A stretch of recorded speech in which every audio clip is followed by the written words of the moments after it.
So I want to talk a little bit about how media coverage of police and especially this funding increase that we've seen is an example of, again, what we've been talking about. So the Edmonton police recently got a $1 million budget increase. But when this happened, we saw that the media framed it as a decrease in funding because they didn't get the promised $11 million that they were going to get according to the funding formula. So we saw headlines that essentially told the public that the police were going to struggle. So this is taken from the Edmonton Journal when the budget was being discussed.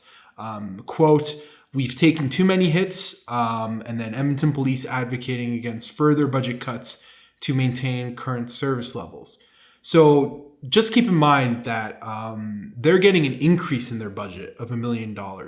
But because the increase isn't as much as they were expecting, this entire conversation has shifted into how the police are getting a budget cut and how they're not receiving the funding that they need.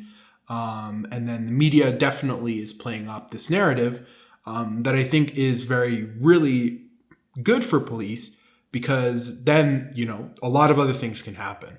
So essentially, when we talk about this, I think it's important to understand as well that, this framing definitely benefits a few people. So when police get this increase, despite the fact that it's reported as a cut, they can definitely campaign and continue to create narratives around police getting less money, meaning that our city will have more crime, meaning that they should get more money.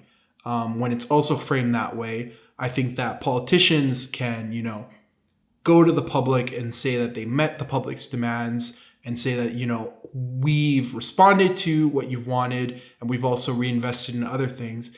And again, it's important to point out they still got an increase. So these narratives also benefit the media because crime and narratives around crime and stories are easy to essentially parrot because the main sources are police, and you essentially get these communications releases or cut and dry stories about a criminal committing a crime, the police coming in and solving it, and it's very easy to essentially run with these stories, but also stories that play on people's fear and that can often be sensationalized and run with to essentially take advantage of partisan views on police. And who should solve the problems around crime when things are portrayed as, bad criminal, good police. So it plays into people's fear and then further stirs engagement. And I think this article by Global is a really good example of that, with the headline being Edmonton Police Budget, Razor Thin Tipping Point after Cuts. And this was published in November of 2019. And just from the beginning of the article, and this isn't even a quote from the Edmonton Police, this is from Global directly, and it says here, quote, "Edmonton Police Commission members ran through the numbers Thursday ahead of City Council's budget talks in December. It doesn't look good. Police are figuring out ways to cope with getting less money after the province decided to keep more of it for themselves." And then it goes into quotes about the police and, really putting them at the forefront of the story as victims of further cuts, so that, they can continue to do their jobs to prevent crime, and essentially, continuing this narrative. But I think also, perpetuating this idea of police being victims of less funding that prevents them from doing their jobs of, essentially catching criminals. And then there's also, I think, the media's ability to create, a real prevalence of crime. So if you look at the Edmonton Journal's front page, or any, issue of the Edmonton Journal, I think crime is usually something that's put at the very forefront. If not on the first page, then definitely on the second. We're getting the police narrative. The police come in as heroes, as saviors of the story.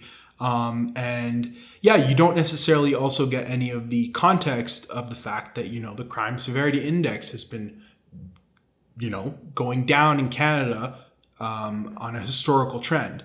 So like I said, even if we have increases year over year, the trend has been going down historically over decades. So this context isn't, usually seen or even remotely talked about when we look at stories about crime that are, again, often put at the forefront of these media publications.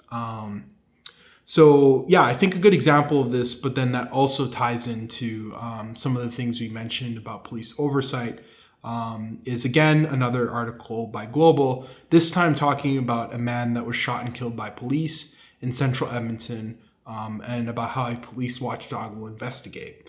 So the headline does say that, a man was shot and killed by police, but then when you actually go into the article, we hear sentences about how, okay, the man, entered into a criminal flight from police. And then you essentially see how this man collided with an unoccupied vehicle.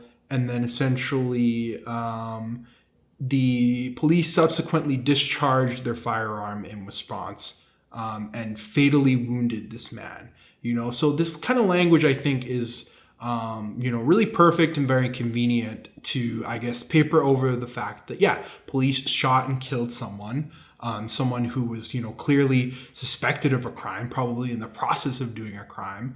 But when you say that, police said a man was fatally wounded, and when you use language like that to essentially, I think, paint a picture of, the police doing something, righteous and courageous in almost any situation, and especially in a situation where someone was killed by them, I think, people don't necessarily see things as they probably should. And I think they see things the way that the police want them to see things. And unfortunately, I think the way the police want people to see things often lines up almost perfectly with the way that the media wants people to see things. So yeah, I think the public's perception of police violence is often shaped in distorted ways by the media. And we have a lot of examples from recent times in Edmonton of how this is perpetuated.